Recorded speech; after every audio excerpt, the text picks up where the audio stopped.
Transport nazorat inspeksiyasining Farg'ona viloyati hududiy bo'limi tomonidan markaziy sinov laboratoriyasi mazkur obyektda bajarilgan ishlarda sifat ko'rsatkichlarini loyiha talablariga, amaldagi me'yor talablariga mosligi yuzasidan laboratoriya namunalarini olyapmiz.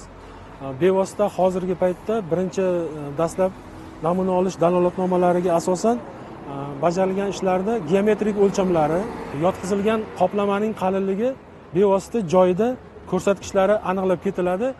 Keyingi etap, ya'ni borib laboratoriya sharoitida bu qoplamani loyiha talablariga mosligi yuzasidan laboratoriya sinovlari olib boriladi. Mana shu yo'l bilan obyektda bajarilgan ishlarda loyiha, smeta hujjatlari hamda me'yor talablariga asosan bajarilganligi yuzasidan nazoratlar olib boriladi.